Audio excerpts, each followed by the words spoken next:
Hey, I'm Chromness, and welcome back to Night Call. We are with the Taxi Man, and we are going over our documentos. What do we have here? Hold to investigate. Given by Boostat. Oh, I'm just understanding them. Okay. I'm just absorbing them into my body. Give him a picture of crime scene. Alright, we got a dead guy. We got a car that says Merite. And you know what that means? Merite in French? I don't know what it means. What are you doing? You look very sad, mister. Do you need a hug? Never mind, you're on a crime scene. You're probably a criminal. Alright, I'm gonna look at the board. Oh, okay. All this stuff. Look at this! Oh my god, oh, look! Oh my god, so the people... Oh my god! So the people I drove around... Claudia. Mysterious lover. And Hervé. Just mysterious. Just mysterious. Kind of feel sorry for the guy. Killer's height. Message on crime scene 2. You deserve this. Why would that be linked to him, I wonder? I can move stuff, though. You're the killer's height. Message on the crime scene. Time is up. Oh, so I have to get the rest. I have to interview the rest of you guys, huh? Okay. Reppin', we're gonna use the 90s killer's height. They all have the killer's height. So that's why you're suspects for mostly. Was a promising football player when he was 10. What does it say about Claudia? Lost her parents in Argentina. Oh no. Escaped from Argentina when she was young. Well, no reason you didn't want to talk about it. Jeez. Retired cop joined the police. Now, you wouldn't be my first guess. But they might be trying to bait me off the trail. Defender of several molested kids Okay. You seem like a good guy, Salem. Alright. I don't know what to do, huh? So I'm gonna head back out. I'm gonna call it a night. Hit the hay. I'm hitting the hay. With a heavy hand, you wipe your tired face. You pull open the sofa bed. Sofa beds are comfy. Sofa beds are comfy, especially if you got a good sofa bed, which unfolds with an unpleasant creak. You collapse onto the mattress. The events of the day run through your head. The streets, the passengers, their faces, their problems. Your brain is running at full speed. Your body aches, and you are in pain. You can tell you need to get more sleep. You glance at your investigation board. He can't settle down. Taxi man's job never ends. He goes home. You gotta think, who's the murderer? Who's the judge? Who would be the judge? Out of all these characters, who would be the one with experience of life to judge? Perhaps the good Samaritan Salem has seen many, many, many trials of bad people, and he, full-on Punisher, went to stop them. It looks awfully empty. Tomorrow, you'll have a chance to fill it more up. Did we just move in? You shake your head and your mind wanders for a second. I guess we just moved in. Your eyelids flutter once and you're asleep. New apartment. Did we just move here? Now, the Bossette lady was talking about her. Does she know about your past? I know she wasn't talking about Claudia. So, who was she talking about? You open one eye. Your back aches. You'd like to close your eyes and go back to sleep. Oh, I know how that feels. You get up quickly. And a few minutes later, you're outside of your studio. Night 2.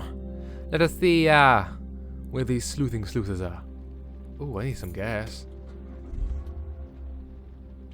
Is there any of the people that are on my list? I wonder. I need to get gas first, I think. Let's go get gas. Excuse me, I'm running low on my fumes. I'm gonna light speed my way over to you, and then you just chuck the gas through my window. Or my windy. Whatever, I don't know what your dialect is. You pull over and stop at a gas station. Not a soul inside. We work the night shift, huh? Okay, under the darkness of night. Maybe we are Batman. In a taxi. The fluorescent lights irritate your eyes, and the smell of pee is wafting off from the space in between the pumps. Hell, it's self-service here. You pay directly at the pump. The mini-mart over there. It must sell newspapers. The person behind the counter must see and hear things. Might be worth asking a couple questions. This place is as shady as ever. You're careful getting out of the cab. I'd prefer not to lose my cab tonight. You walk into the mini-mart.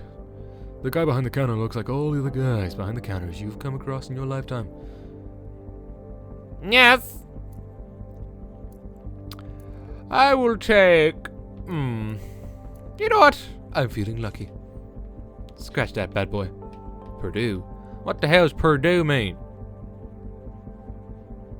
Well, it's not good. Losing ticket. No luck. Well, no frickin' shit. Can I... I'd like to buy a newspaper, please. Talk with a clerk.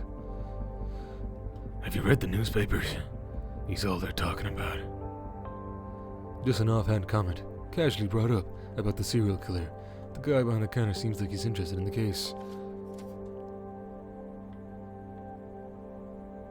You gonna tell me, bud? You gonna divulge a better? Not a word from the guy from behind the counter. No taker. You, on the other hand, curse automatically as you put one foot in front of the freezer. Oh, put one foot out in the freezing cold. We got nothing from the cashier, unfortunately. Very well, back to our... How's the... Fill the tank. We're good. We're good. Let's go! You get into a taxi and drive away. Seems everything's like more smooth now. Like we got the kind of introduction, and everything's just plain sailing. Now, do you see anybody with the description of the people on our wall? I'm interested in all of you, fellas. Not yet. Alright, who will be our taker tonight?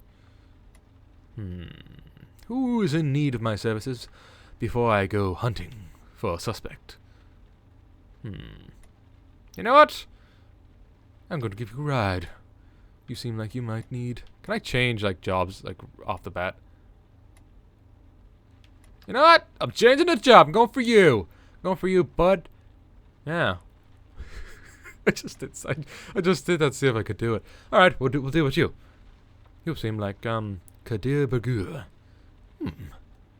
Sounds like a Russian name. Sounds like a Russian name. I missed the last train. I'm going to St. Quinn. Sounds like a Russian name. You pull up to the sidewalk to pick up the passenger who ordered a cab. You just can't make him out. Surrounded by 5 or 6 cops. An all too familiar scene. Every so often, the low, ominous tones of an officer's voice makes it to your ear. The circle of cops breaks up. You see your passenger. He heads over to the cabs and gets in. He slams the door and lets rip. Motherfucking cops! He gives you his address, and you start the car. The passenger stares at the window at the passing road as if to calm himself. You take a quick look in the rearview mirror. Am I gonna chat up? I'm sorry. What was that all about? Nothing. The usual bullshit. He has a youthful sounding voice, a little immature. He's barely 20, maybe younger. What a fucking pain in the ass. Can't go out without getting screwed by each and every one of those son of a bitches. If you're not wearing a goddamn beret, if you happen to be wearing sweatpants, then yeah, right, you're a fucking hood. He smirks wearily, then raises his voice an octave. Your papers, please. Huh? What you want with my papers? Huh? Are you from Ostotska? Is that... He sighs, his voice back to normal. Yeah, sure. Oh my god! Dude! Dude! You know, if you're a man of Ostotska, I expect a little more manners, buddy. I expect more manners. Oh, it's the same old thing, isn't it? The passenger looks at you and lets out a bitter laugh. You can't say that again. Even the Arabs treat us like shit when they're wearing a uniform. A slow smile spreads over his face. And you know what's worse? He pulls a paperback out of his jacket pocket. The Count of Monte. La Lisière. Gator told you he was reading The Mount of Monte Cristo. By Alexander Dumas, eh? They wouldn't believe it was my book. He returns to his pocket right away. For a second, you wonder if you imagined it. The first thing they asked me was where I had stolen it. You know, like there was no way I could own a book. Then the bastard took the book and flipped through it, every single page, to make sure I wasn't hiding anything, like some hat or some other shit. He flinches. Something in his features breaks. A crack has appeared. He's not trying to show it, but you see what's going on. You can't help it. The inner struggle. The humiliation. The sense of shame. It's just a book. Do you like it? He looks up. Yeah, it's kind of like a revenge story. Like all the Hollywood movies. We download so we don't have to pay for a ticket. Except that it takes place 200 years ago. Yeah, it's good. It really sucks what happens to the hero guy. And he spends the whole book planning his revenge big time. The guy's pretty messed up. He catches your eye in the rearview mirror. You realize he's not all worked up anymore. Is there? I don't know about you guys, but I'm getting some serious vibes off of Kadir here. I might have to engage for Taxi Man Services 2.0. It's my girlfriend who gave it to me. Oh, no. It seems Kadir is not in the mood for the Taxi Man Services 2.0. Oh, so sorry, Kadir. I'll just keep my gruffly beard to myself. Claudia, it's fine. She like Dumas? Yeah, I think so. She's into all that historical stuff. Kadir, to me it was a real jag at first, but... He lets out a sigh. She forced me a little and then I realized that Monte Cristo is one of us. I mean his story. It's a lot like what goes on today. But I introduced her to new stuff too. These are these texts, rap lyrics, that she really likes. You should see her putting on a show and all, but the truth is, she actually really likes it. And it's the same thing with reading, right? I mean, it had to be properly explained to her. I had to want to try it. And that was it, man. I was on my way. He looks down. A shorter time later, you pull up to the address given by your fare. It's a low, rather unattractive building. The passenger passes you money for the ride. I have to go. I punch in early tomorrow. He pauses, eyeing the time on the radio's LCD display. Or later on, I should say. A moment later, he vanishes into the night. I know how that feels. Kadir, working the night shift. You gotta do what you gotta do. Alright, anybody, what are those things? What are the spots? It's interesting how you have gas to look after.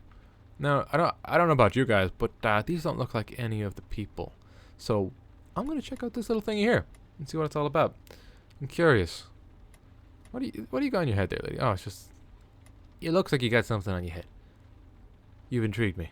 You've intrigued me, so. You look like you need a taxi man service. Ah. We were supposed to meet her today. You park a few streets away from the Argentinian embassy. You wait there for your contact. You sigh. It seems so odd to have a contact so excessive. The guy is one of your regular poker buddies, a night watchman at the embassy. You get out of your taxi and walk towards the big metal gate. Clean lines, early 20th century, maybe lots of wrought iron. The gate opens and someone moves towards you. They indicate you should follow them. I don't like that. No, I don't like that. The person's face is hidden by an oversized hoodie. Doubly don't like that. Your heart starts beating faster. What if it was... Who are you? It's me. Jamie! You're, David's buddy, right? You immediately recognize his accent. What? Why did I... Oh, why did I do it in a frickin' Russian accent? You immediately recognize his accent. You don't feel like you're in danger and decide to follow him. You walk into a narrow, covered passageway, probably the entrance to a parking garage. The man turns around and lights up a cigarette. The lighter lights up his face for a second, a young man with curly hair, pale skin. He looks very young. Very young. That'll be 250 euros. I heard the pale skin, so I just thought I'd throw it out there. What? You want information on Gordeshker? I got information on Gordeshker. It'll cost you 250 euros. So, what'll it be? Bargain. He raises his hand in front of his chest. His accent becomes stronger. No. That's 250 euros. Or nothing. If someone learns I fished around, they'll fire me on the spot. Pay. For that price, you hope the intel is good. You pay. Listen up, cause I'm not gonna say it twice. Gordeshker is definitely a colonel from the junta. One of the few who wasn't arrested and put on trial. He's responsible for torturing dozens of political opponents. He tortured and killed them. You know, we don't like him much here, but the rich Argentinians in Paris love him. They really respect him. Respected him? The difference doesn't seem important to him. Yeah, if it makes you happy. He looks back at you. There's one last thing. I read it in the newspaper that the killer wrote in a message in chalk. Time's up. It was a slogan at the end of the junta. I thought a watchword from the opponents. It was time for them to go. You get it? You nod. ... A second later, you were back in your taxi with a hole in your wallet. But with the new information on one of your victims, if you follow this lead, maybe your investment will come forward. You start the car and get back to your shift. Alright. Now. Alright, Jamie, you robbed me! Look at that shit. Look at waste time. What? Alright, let's see. Oh. Well, it's like they're looking later. Anyone that was on our list, maybe. What about you? I don't have to accept. I could just go there and check. You look familiar. There is no information on you at all. Oh no! Whoops, sorry, but wait. No! Okay, that's good to know. You're one of my things. Oh, I kind of want to check out this lady first. I want to check out this lady. You're looking sleuthy. You're looking sleuthy. I'm interested. You're kind of cool. Is that a... Hold up. That's a dog. I'm sorry. I'm doing I am doing a whole 180 on that bad boy. I'm sorry. You're gorgeous, but I'm sorry. There's a dog. Or cat. I don't know what that is. Is it a dog or a cat? Cooksey. I'm a curious kitten for sure. You pull up to the sidewalk and wait for your passenger. Since it's like a no-show, you get out of the cab after a minute or two to smoke a cigarette. There's not much going on in this small town in the suburbs. There are a few apartments that still have lights on. A sweet scent hangs in the air. Eventually, you stub out the cigarette and get back in your car. You jump.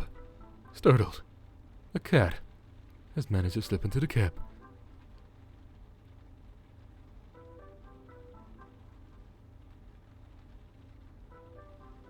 Cooksey. Hello, buddy. It's sitting on the back seat, staring at you intently. You sit there for a moment, considering whether or not to shoo it away.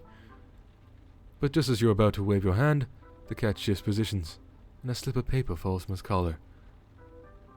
Pick up the paper. You pick up the paper and unfold it. A fragment of map of Paris, The St. Lazare train station. How are you, Mr. Crookie? Are you giving us a clue, perhaps? This is so weird. You turn your eye slowly to the cat. He seems to be expecting an answer. Are you going somewhere?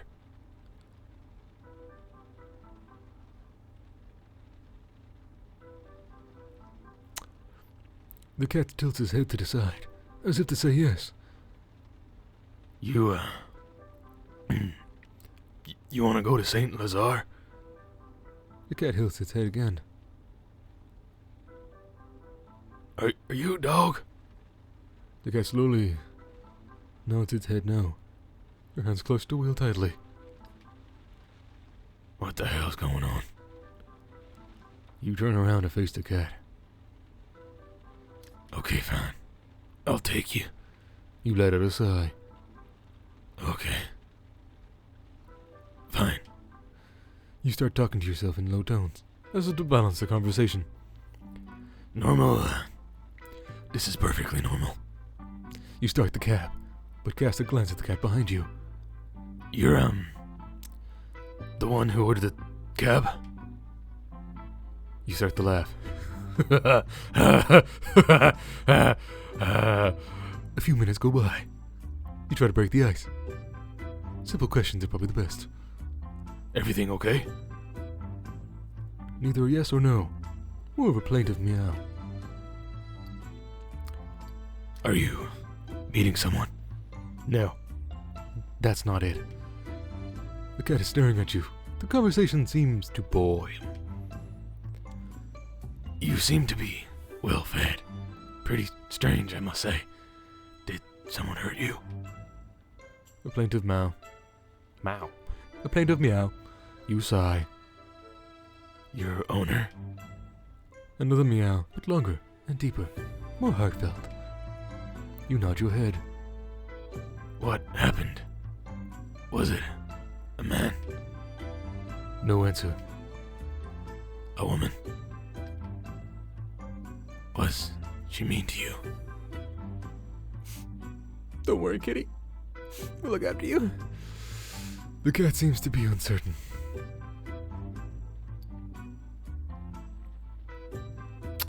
She was overly affectionate. Cat lets out a string of insistent meows. Touche. That's it. She is too affectionate. And that's why you're, running away. The cat is watching you with a steady eye. You are sure you're on the right track. You have to be careful with, people like that. They, suffocate you before you know it. You nod your head. But, you ran away. I meet lots of, people like you. You stop short. But you're just a cat. You roll your eyes. Behind you, the cat lets out a quite reassuring meow. Go on. What I mean is, well, we don't even know we were in a cage. We prefer not to think about it. We are never fully aware of it. You look at the cat. I must be crazy. I'm talking to, You shake your head. You point to a light in the distance. That's St. Lazare. We'll be there soon. A few hours later, you stop at the drop-off area in front of the station. The first train doesn't leave for, another hour. Where are you going? The cat stares at you without making a noise. Let me guess. St. Lazare. If you were going to the suburbs of Paris... Oh, If you were going to the suburbs of Paris, you wouldn't have needed me to come into town. So, somewhere in the northwest of France. Normandy. Somewhere by the sea, huh? the cat is looking at you and meows. A sharp sound. Probably yes. A very hungry yes. For the fish, I guess. You check in the time on the dashboard. It's time to go. To get a real customer. You try not to think too much about the situation you're in. And you hope that no one sees you talking to a cat. I'll just start saying the names of cities, and you mount when I hit the right one. You start to list cities in Normandy. The cat doesn't move a muscle. Cherbourg. The cat looks up. So it's Cherbourg. Getting close, St. Malo. Still nothing. I've got it. Duville. A meow of delight. You're smiling too. All of a sudden, you're exhausted. Okay, come on. Time to say goodbye. You get out of the cab and open the back door. A bill has appeared on the seat next to the cat. Is it enough for the fare? It is enough for the fare. And more. Good kitty. Good. And wealthy kitty. I'm glad I entertained you. Well, you are full of surprises, aren't you? I won't ask you where you came from. You smile and lean over to pet the cat. It leaves out of the car and darts between your legs. Ah! You can just make out its shape, dashing up a flight of stairs and slipping between the bars of a gate. You get back into the car. Le Chat. You drove Crookie to St. Lazare Station. Hey, we gotta look after the kitties. It was cold. It's raining. What was I supposed to do?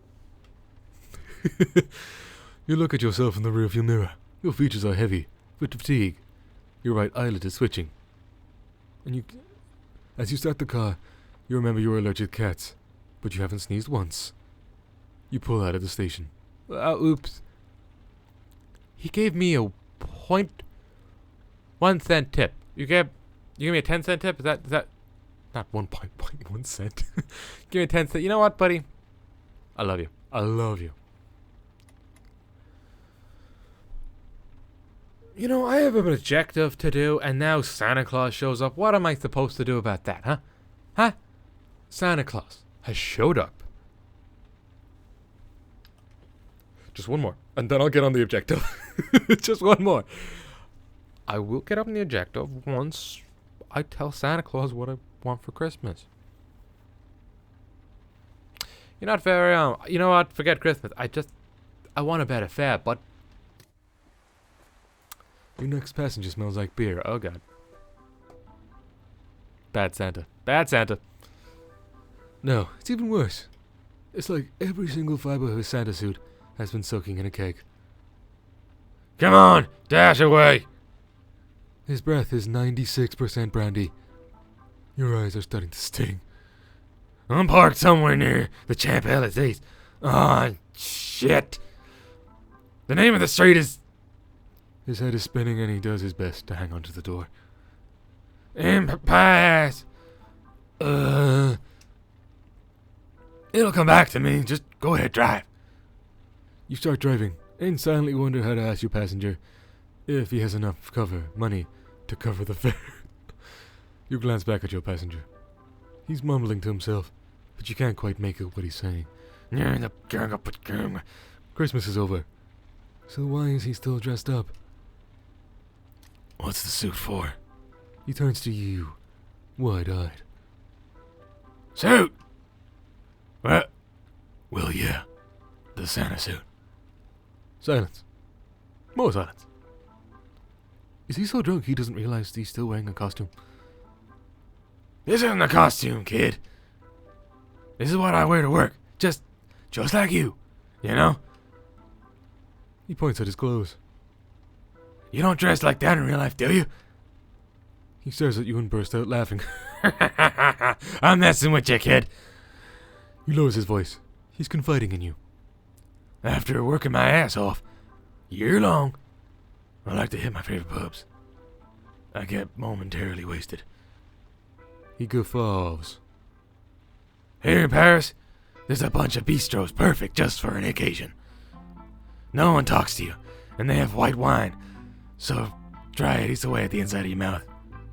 So many different types of brandy. Beer brandy, cognac. He closes his eyes in delight.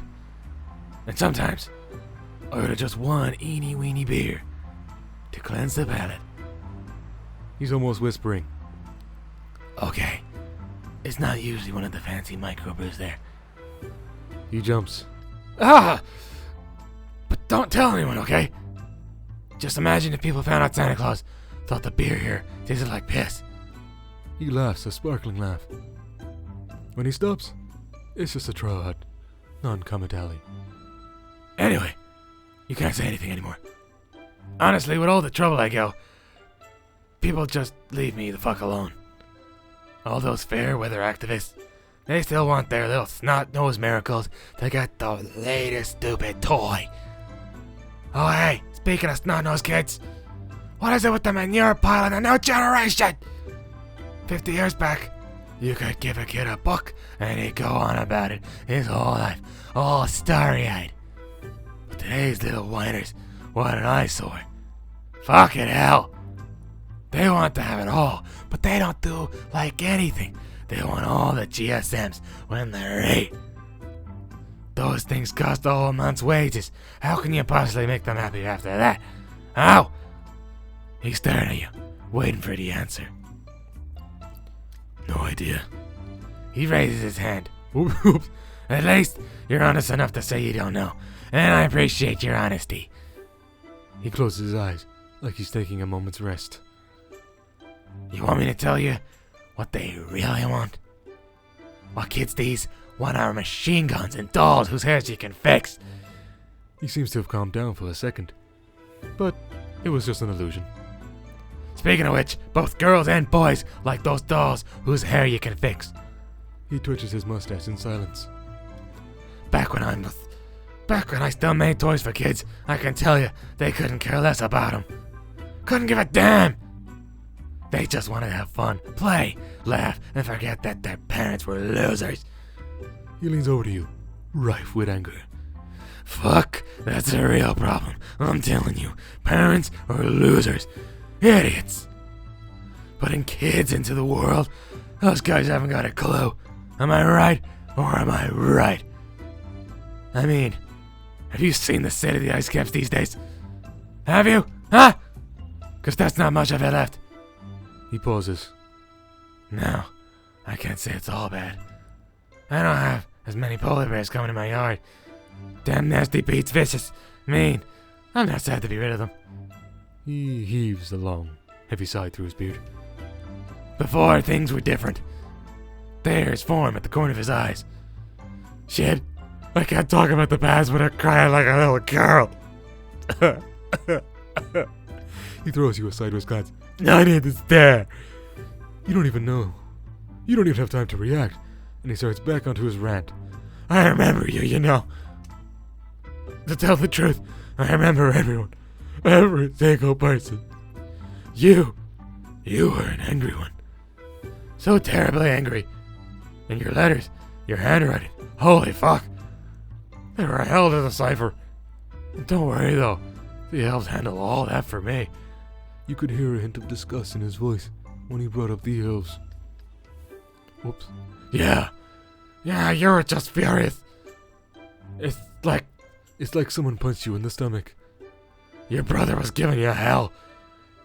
Someone wrenching your gut. Man, what a... He suddenly thinks of something and stops talking. His gaze wanders outside. Yeah, anyway. Let's talk about something else. How do you know all that? You still don't get who I am?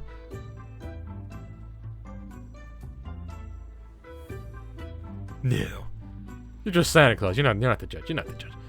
You stare at him in the rearview mirror. Look, kid. I'm not gonna spell it out for you. And something tells me you'd rather avoid the subject. A little something called jail. Another punch to the stomach. So there's your Christmas present. We're not gonna talk about it. He smiles, opens his eyes wide. Wait. I think we're almost there. Slow it down a bit, kid. He searches outside for... What are we looking for? We're looking for my sleigh, kid. What else? He looks at you with pity. It shouldn't be a hard-on spot. There's a sleigh and a couple half-dozen reindeer. He heaves a funny sigh. I'm sure it's like in an alleyway somewhere. Oh, right over there. Turn right. You obey and go up a street you were on a few seconds before. A few meters down, your passenger stifles a yelp. Ah! Oh, shit. That was right there. Drive around the block. You turn around, in back. Your passenger's mumbling. I'm gonna have to get one of those thingamajiggies. GPS's. It'd help me find my sleigh much easier. You eventually pull over an alley. No light. A few empty office buildings. And some trash cans that haven't been empty for days.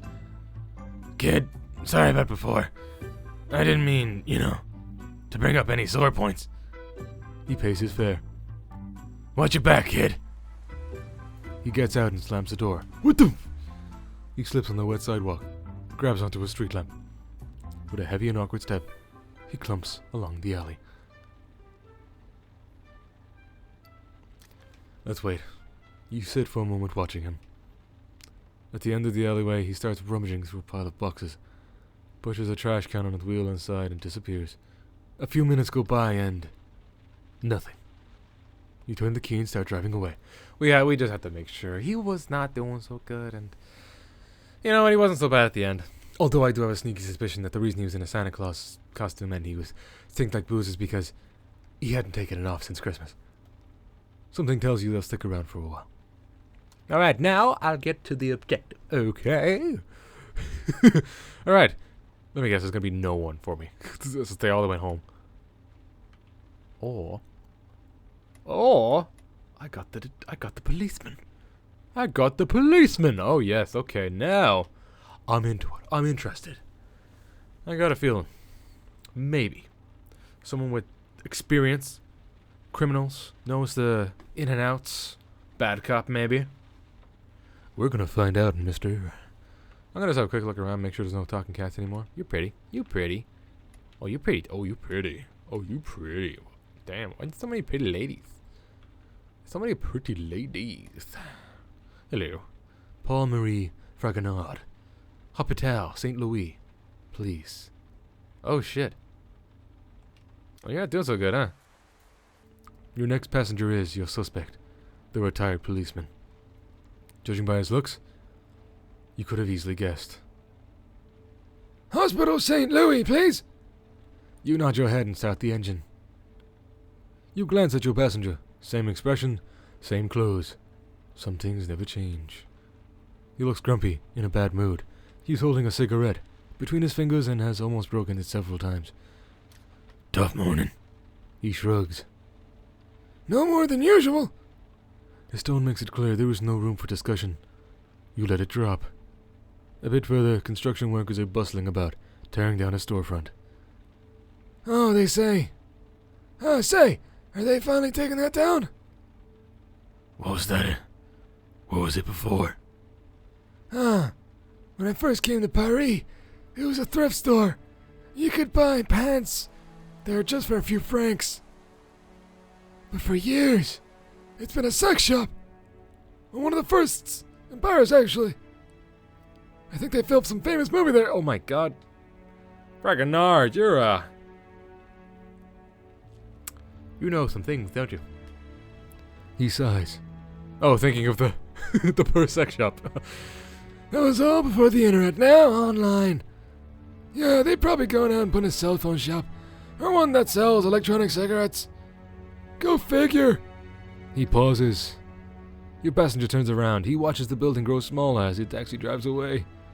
I'm surprised it stayed open for so long. I mean, since that hostage situation, it must have attracted some shady fellas. That kind who, like that jerk off where 2 cops got taken out. 2 cops? Yeah. They didn't talk much about it at the time, though. You'll understand why. We got calls from the neighbors of the sex shop. They couldn't stand by the noise anymore. Day and night, huh? People go in and out. Most of the time, they were quiet. But there was always noisy ones. And the boots weren't soundproof. After a few months, the woman upstairs knew all the films. There were some shady ice society types there. The shop had a few films for gay people. For single women, the cream of the crop. His attention is caught by something outside for a second. Okay, so anyway, one evening, one of the neighbors takes his daddy's rifle from his wall mount and goes outside. He fires a warning shot that breaks part of the front window, and then goes in. The guy had bloodshot eyes and was foaming at the mouth. He demanded the owner close the shop immediately. Said he wanted to sleep to cleanse the earth of these perverts. The fellow was basically having a psychotic episode in front of about 15 clients. We got there about 10 p.m. Evacuated the street, got the response team ready. And back then, it wasn't like it was today. You know, with helmets and tiny cameras and those little flying whatchamacallits. Drones? Your passenger snaps his fingers. Yeah, that's it. Drones. Yeah, so, back then they didn't have any of that stuff. The plan was to just go in and take pot shots at everyone. My chief, great guy, taught me everything I know. Well, almost. He took the megaphone and started talking to the hostage taker. He told him he needed to let the civilians go or someone would get hurt, and no one wanted anyone to get hurt. The hostage taker said, "Okay, let me see. I'll free the woman first." He went back in. We got ready. Put on our bulletproof vests, checked our weapons. It looked like we were getting ready for an old-style duel. What nobody knew was that there was 2 fellow cops inside already in the crowd. They were not interested in being released. Since the hostage situation started, they'd been trying to find a way to escape out of the back. He snickers.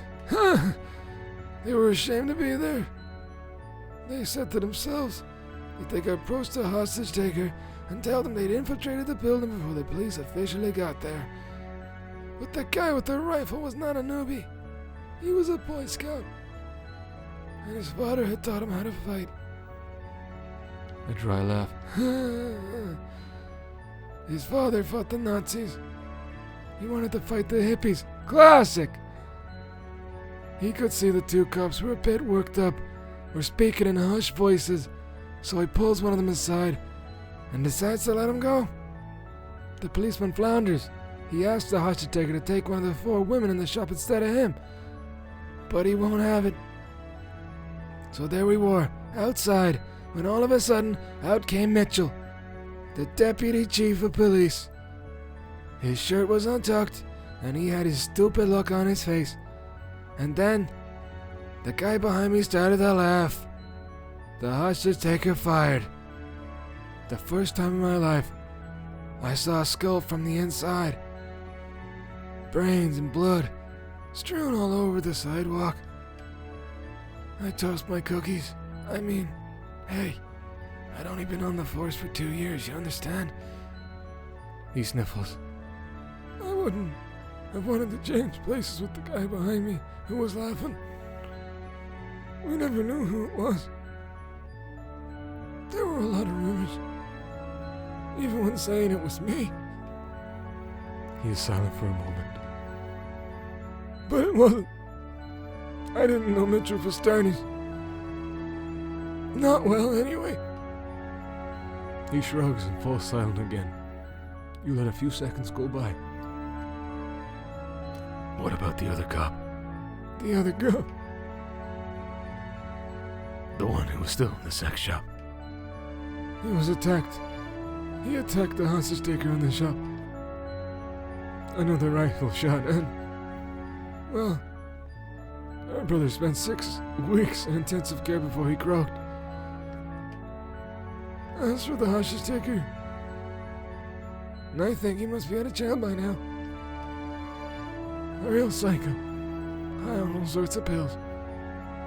Not a pretty sight. They raided the sex shop after, and since then, anyone from the squad who came in always got a little discount. You pull up the car in front of the hospital and your passenger pays. It's the least they could do. When you think about it. I've never been myself. Actually, I avoided even going down that street. So I wouldn't have to think about that day again. It was almost like a bouquet of poppies. Big, red, and black flowers. He pauses. It's odd that I think of poppies, considering what they mean. You know, each flower is a symbol, has meaning, and I believe the poppy symbolizes peacefulness. I'd have to check. My ex-wife left me a book about it. Don't know why I held on to it. His eyes wander. Yup. He sits up. Alright. I'm off. He gets out of the car and walks towards the hospital. His figure blurs into the darkness. For a second, you think he might have stopped. He disappears into the hospital. You drive off. Oh, no. I don't think it's him. I don't think it's him. I don't think it's him. I don't think it's you, buddy. Oh, man. I only investigated one person, but you know what? I'm going to go back, review my evidence. Maybe just learn a little bit more. Oh, yeah, I'm not going to her. Maybe just learn a bit more about the other people so that I can formulate some ideas in my head of the right questions I should ask. You know about your clients. You have met Kadir. Kadir taught you a very colorful insult. I didn't do well. Kadir told you he was reading The Count of Monte Cristo. I didn't do well that night because Jamie robbed me blind. But we'll deal with it. We'll be fine. At the foot of your front door, just behind a drain pipe, you notice an envelope. It's thick and heavy. Shit, money. I hope it's money. You can just make out your name, written in thick black marker on the front. Okay. Your real name. This is the lady, alright. What do you got for me? ... You take a deep breath and go inside. In the envelope, you find some more information, just as Bassett promised. You lay them on the table. You take a few minutes to update your board with your new clues. Your neighbor flushes the toilet. Out of the corner of your eye, you see the pipe shake. Why do I have to keep pointing out that my neighbor flushed the toilet? You take off your shoes before getting to work. Okay. We have more things to investigate, but I'm gonna leave my investigative skills to the next one. I hope you're enjoying, I really do. Leave a comment if you are, but I'm gonna leave this one here, so thank you so much for watching. I hope you enjoyed. Leave a like if you did, and I'll see you in the next one. 'Cause nothing ever comes so close before you let me go. If I can't have you for my own, then I don't wanna know you let me fall for something.